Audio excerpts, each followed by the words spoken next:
Hello everybody, it is me, Trevor, aka DriftWithTradeFN YT, from Beyond the Games, and as you can see, as you can look, you are looking at the Solar Rank Cup from last night, and as you can see, I got top 327, I got top 111, at 327 points with all the 11 matches, only one of them, so, and that was only top. Actually, let me go to the match history, as you can see. Oh, I know me do that. As you can see, first game, top 30, 19, 8, 50, 9, 12, 8. And this is the one I got 1 kill. And then every other game, even the last game that's the only game I did not get any points on. I still got top 327 points.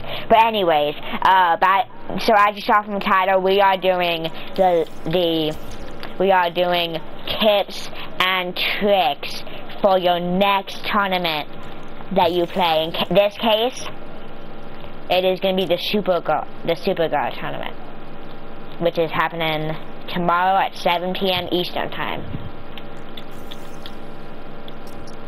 And I'm also here with the GOAT Dopey Gamer. So, and as you can see, I was gold. That's why I played in the GOAT tournament, obviously, with I ranked to silver 393%. But anyways, I'll see you all when we get back into the game. As you can see, we just landed. We landed at this spot right here. This little, you can't see it because it's like this little spot near the that place where the tunnel is. I forgot what it's called. And the reason I like this place is because it can have between 2 and 5 chest spawns. It really depends on, like, it really depends, you know. And you can also get, like, basically, there's automatically 5 barrels here, or slot barrels. And do you have any more? Do you have any minis?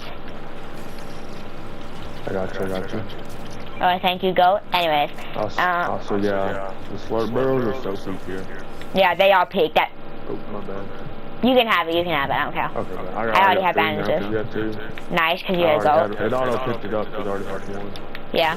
It's good and it's bad that it auto picks, you know what I mean. It's good in dicey situations, anyways. And another thing is, I don't know if I already said this, you can also get basically max metal here.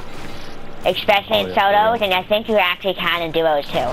And there's also some because like, we get a lot of maps in just playing, landing in duos, you know?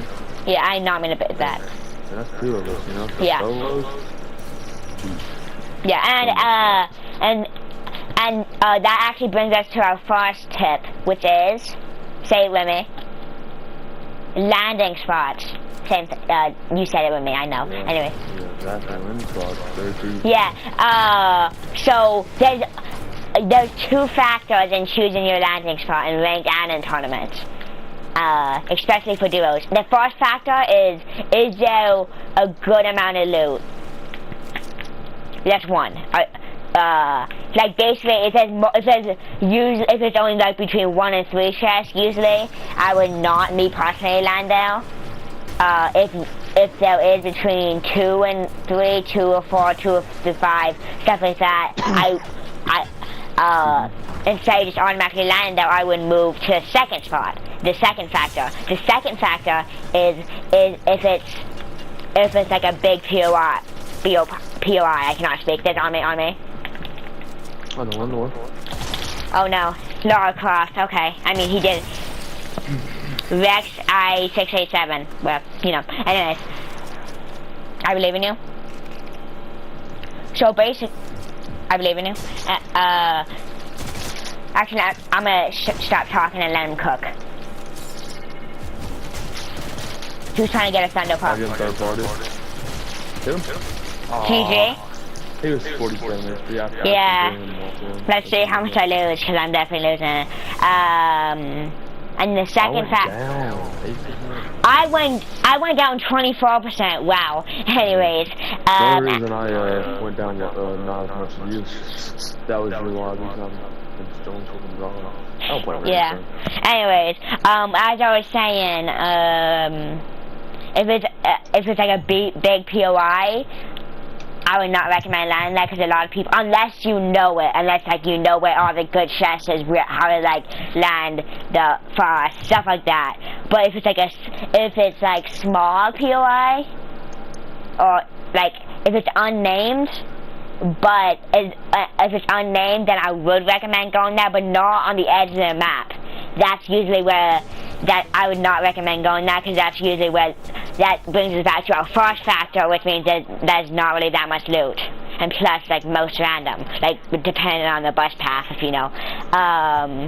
But I think let's just ready up again and go. Because that's only our first tip, and we will see you when we get to where we land. I'm landing where we landed last time. Anyways, as you can see, I just landed in the second game. I hope this is the last game we have to play, or at least. So we've only done one tip, which I explained about like landing spot. But I think I explained enough about that. If not, it's my bad. But anyways, so let's move on to tip 2. That is basically trying to get full shield and full match. Obviously, if you're in zero bid, like if you're doing the Super Guard Duo zero bid, that does not matter at all. Oh, and by the way, this video is for both duos and solos. So, you know. And by the way, yeah, because I know there's also a reload Super Guard tournament on mobile. Anyways, and also, actually, that was a super, and honestly, let's just move on to the third tip. The third tip, wait, you wanna pause? You wanna come out and get these shields? The third tip is it sounds super easy, but it's actually harder than it sounds, especially for me. Oh, you already got those barrels? Okay, no one. No, I didn't get no barrels, bro. Then why is this destroyed? They're not spawned? No, I mean, do you... No, I don't care. Anyways. Why did you destroy the wall? I destroyed the wall? I mean, of course. I definitely... Or I destroyed these walls. Anyways, as I was saying, the third tip sounds easier than it actually is, and of course I'm talking about surviving to endgame. There's multiple factors that can determine if you make it to endgame, such as limited but not,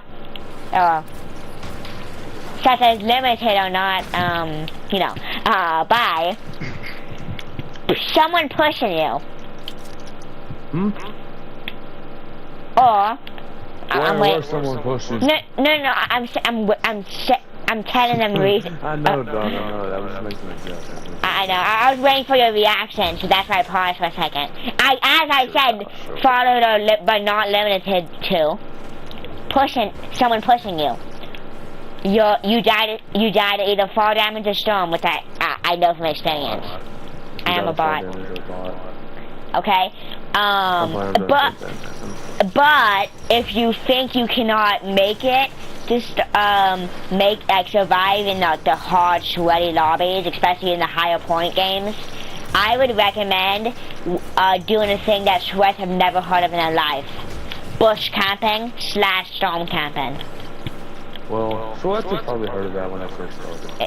It's like a joke. You get it? Cause like. I know, but you know what Sweats have never heard of though? What, showers? Well, that too. They've never heard of a Oh yeah. Anyways, so why is that floating? Anyways, there's people. Okay, but I would not push. I think this game or this place is glitched. Like that's floating. The walls are already destroyed when they landed. The barrels are destroyed. They don't mind like that. Yeah, I mean, well, I'll be lagging too, anyways. Or maybe it's just. I think it's supposed to float, anyways. Actually, no, it's not supposed to float. I don't know. No, it didn't even float last time. They didn't? Did we even destroy everything? Oh, someone just... Oh yeah, we destroyed everything.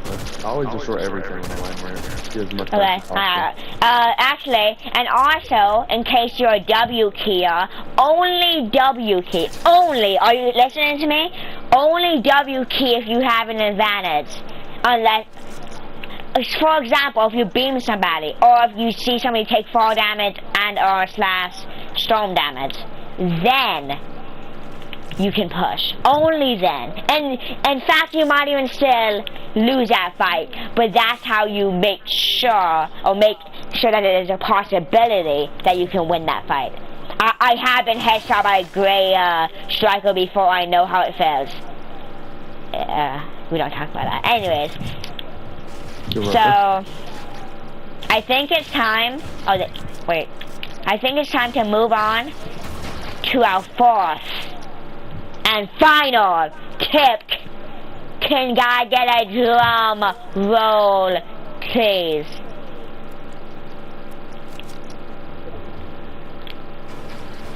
I'm gonna pretend I got a drum roll.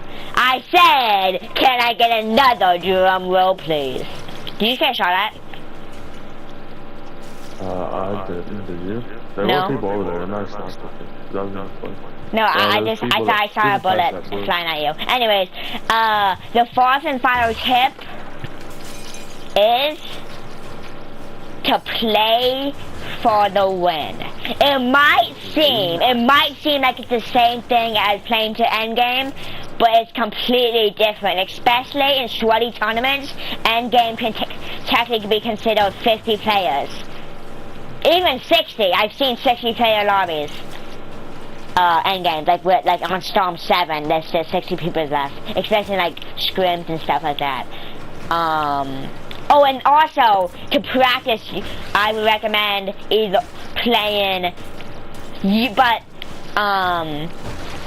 I would recommend playing some scrim, if you know anybody who does scrims and like, and they allow you to do scrims, I would recommend doing some scrims because it helps you like practice for like end games.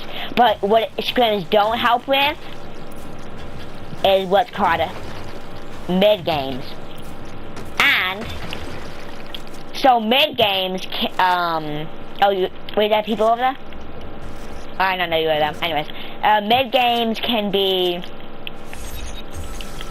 like mid games can be as low as like 50 players remaining, or it could be as high as 80 players remaining, depending on what the end game is. So like, say on Storm, like if you're on Storm 2 or Storm 4, and there's still like 80 players left. Oh, I bet that's considered a mid game. Wait, what do you say? Oh, there's still people there. Oh yeah, I see the footsteps. I'm hiding. No, they're lying. And always remember, if you have to hide, then hide. And always make sure you touch. Yeah. Trap him. Good job. I gave you shotgun ammo. He's weak. There's a duo. But there's a guy trapped. Good job. You're the goal. I'm getting spammed. Yeah, well, that was another team, by the way. That wasn't even the same team. Wait, that was not his partner. That was a different team. Yeah, it was a different team. Oh, okay. Wait, at least I got one elimination. Yeah, because you're the GOAT. Anyways, but that was all my tips I had anyways. And as you saw, the GOAT Dopey got a kill, and I ranked up like 3%, something like that. Oh, I don't know. But I think that's honestly time to end it. I'll thank you all so much for watching. Please make sure to go like and subscribe to Dopey Game, or don't like and subscribe to me, or your stay goated. But I don't know. But I'll see y'all in the next video. Deuces.